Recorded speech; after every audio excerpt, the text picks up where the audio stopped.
Hello, friends. Tonight's story is The Telltale Heart by Edgar Allan Poe, first published in James Russell Lowell's The Pioneer magazine in January 1843. True, nervous, very, very dreadfully nervous I had been and am, but why will you say that I am mad? The disease had sharpened my senses, not destroyed, not dulled them. Above all was the sense of hearing acute.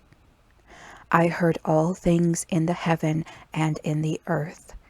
I heard many things in hell. How, then, am I mad? Hearken and observe how healthily, how calmly I can tell you the whole story. It is impossible to say how first the idea entered my brain, but once conceived it haunted me day and night.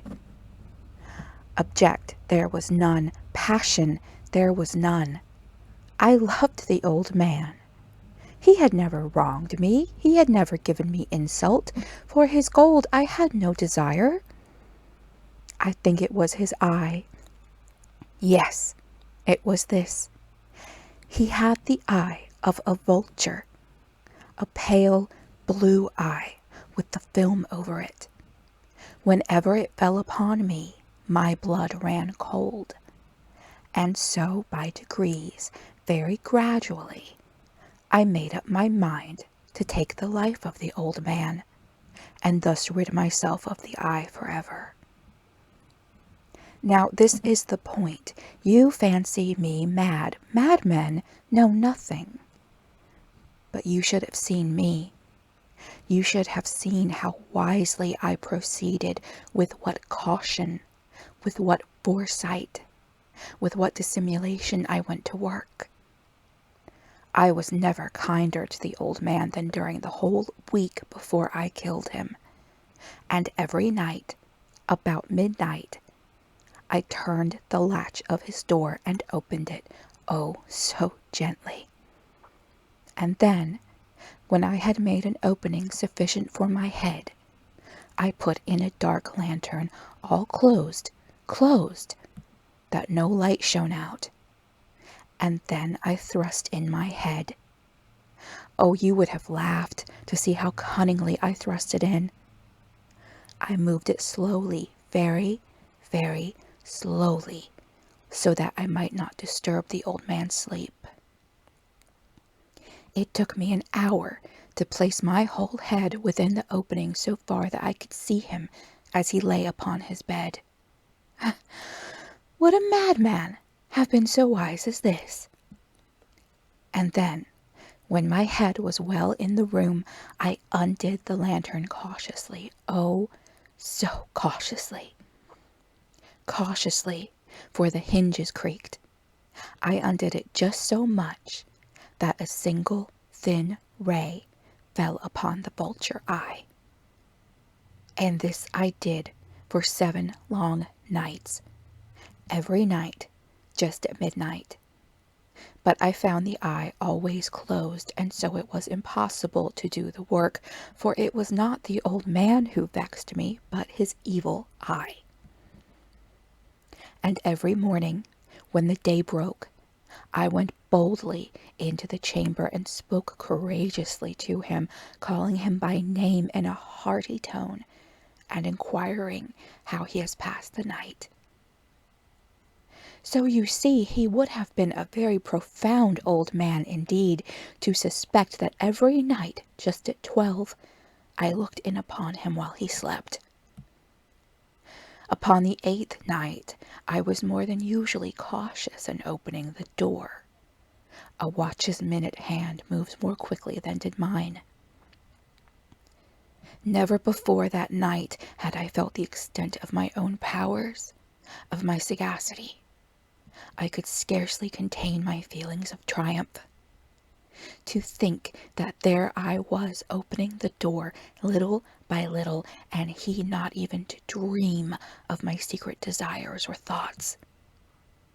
I fairly chuckled at the idea, and perhaps he heard me, for he moved on the bed suddenly as if startled. Now you may think that I drew back, but no. His room was as black as pitch with the thick darkness, for the shutters were close fastened through fear of robbers. And so I knew that he could not see the opening of the door, and I kept pushing it on steadily, steadily. I had my head in and was about to open the lantern when my thumb slipped upon the tin fastening, and the old man sprang up in bed, crying out, "Who's there?" I kept quite still and said nothing. For a whole hour I did not move a muscle, and in the meantime I did not hear him lie down. He was still sitting up in the bed listening, just as I have done night after night, hearkening to the death watches in the wall. Presently I heard a slight groan, and I knew it was the groan of mortal terror. It was not a groan of pain or of grief, oh no. It was the low, stifled sound that arises from the bottom of the soul when overcharged with awe. I knew the sound well. Many a night, just at midnight when all the world slept, it has welled up from my own bosom, deepening with its dreadful echo the terrors that distracted me. I say I knew it well. I knew what the old man felt and pitied him, although I chuckled at heart. I knew that he had been lying awake ever since the first slight noise when he had turned in the bed. His fears had been ever since growing upon him. He had been trying to fancy them causeless, but could not. He had been saying to himself, "It is nothing but the wind in the chimney. It is only a mouse crossing the floor, or it is merely a cricket which has made a single chirp." Yes, he had been trying to comfort himself with these suppositions, but he had found all in vain, because death, in approaching him, had stalked with his black shadow before him and enveloped the victim. And it was the mournful influence of the unperceived shadow that caused him to feel, although he neither saw nor heard, to feel the presence of my head within the room. When I had waited a long time, very patiently, without hearing him lie down, I resolved to open a very, very little crevice in the lantern. So I opened it. You cannot imagine how stealthily, until at length a simple dim ray, like the thread of a spider, shot out from the crevice and fell full upon the vulture eye. It was open, wide open, and I grew furious as I gazed upon it. I saw it with perfect distinctness, all a dull blue, with the hideous veil over it that chilled the very marrow in my bones. But I could see nothing else of the old man's face or person, for I had directed the ray, as if by instinct, precisely upon the damned spot. And have I not told you that what you mistake for madness is but over-acuteness of the sense? Now, I say, there came to my ears a low, dull, quick sound, such as a watch makes when enveloped in cotton. I knew that sound well, too. It was the beating of the old man's heart. It increased my fury as the beating of a drum stimulates the soldier into courage. But even yet I refrained and kept still. I scarcely breathed. I held the lantern motionless. I tried how steadily I could maintain the ray upon the eye. Meantime, the hellish tattoo of the heart increased. It grew quicker and quicker, louder and louder every instant. The old man's terror must have been extreme. It grew louder, I say, louder every moment. Do you mark me well? I have told you that I am nervous, so I am, and now at the dead hour of the night, amid the dreadful silence of that old house, so strange a noise as this excited me to uncontrollable terror. Yet, for some minutes longer, I refrained and stood still, but the beating grew louder, louder. I thought the heart must burst, and now a new anxiety seized me. The sound would be heard by a neighbor. The old man's hour had come. With a loud yell, I threw open the lantern and leaped into the room. He shrieked once only. In an instant, I dragged him to the floor and pulled the heavy bed over him. I then smiled gaily to find the deed so far done. But for many minutes the heart beat on with a muffled sound. This, however, did not vex me. It would not be heard through the wall. At length it ceased. The old man was dead. I removed the bed and examined the corpse. Yes, he was stone dead. I placed my hand upon the heart and held it there many minutes. There was no pulsation. He was stone dead. His eye would trouble me no more. If you still think me mad, you will think so no longer when I describe the wise precautions I took for the concealment of the body. The night waned, and I worked hastily but in silence. First of all, I dismembered the corpse. I cut off the head, and the arms, and the legs. I then took up 3 planks from the flooring of the chamber, and deposited all between the scantlings. I then replaced the boards so cleverly, so cunningly, that no human eye, not even his, could have detected anything wrong. There was nothing to wash out, no stain of any kind, no blood spot whatever. I had been too wary for that. A tub had caught all. When I had made an end of these labors, it was 4 o'clock, still dark as midnight. As the bell sounded the hour, there came a knocking at the street door. I went down to open it with a light heart, for what had I now to fear? There entered 3 men, who introduced themselves with perfect suavity as officers of the police. A shriek had been heard by a neighbor during the night. Suspicion of foul play had been aroused.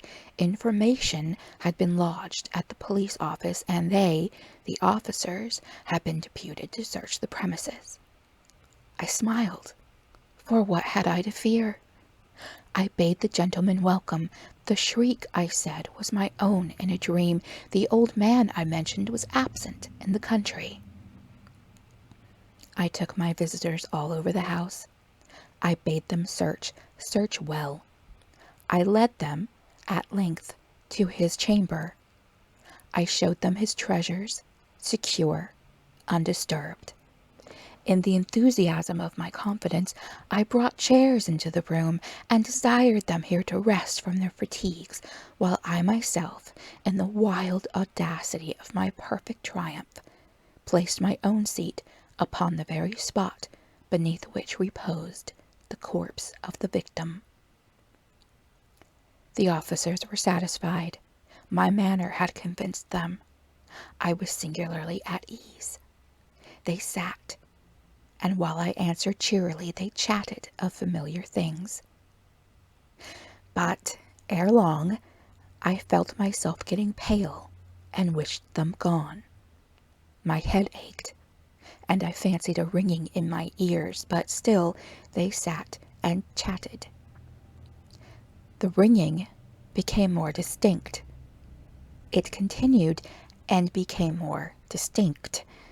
I talked more freely to get rid of the feeling, but it continued and gained definiteness until, at length, I found that the noise was not within my ears. No doubt I now grew very pale, but I talked more fluently and with a heightened voice. Yet the sound increased, and what could I do? It was a low, dull, quick sound, much such a sound as a watch makes when enveloped in cotton. I gasped for breath, and yet the officers heard it not. I talked more quickly, more vehemently, but the noise steadily increased. I arose and argued about trifles in a high key and with violent gesticulations, but the noise steadily increased. Why would they not be gone? I paced the floor to and fro with heavy strides, as if excited to fury by the observations of the men, but the noise steadily increased. Oh God, what could I do? I foamed, I raved, I swore. I swung the chair upon which I had been sitting and grated it upon the boards, but the noise arose over all and continually increased. It grew louder, louder, louder. And still the men chatted pleasantly and smiled. Was it possible they heard not? Almighty God, no, no, they heard. They suspected. They knew. They were making a mockery of my horror. This I thought, and this I think. But anything was better than this agony. Anything was more tolerable than this derision. I could bear those hypocritical smiles no longer. I felt that I must scream or die, and now, again, hark! Louder! Louder! Louder! Louder! Villains! I shrieked. Dissemble no more. I admit the deed. Tear up the planks. Here! Here! It is the beating of his hideous heart. And that's the end of tonight's story. If you enjoyed this reading, please like and subscribe and hit the notification bell. My aim is to upload at least once a week, if not more, and by subscribing, you'll be alerted to new content when it's available. Thank you for listening. Have a good night and pleasant dreams.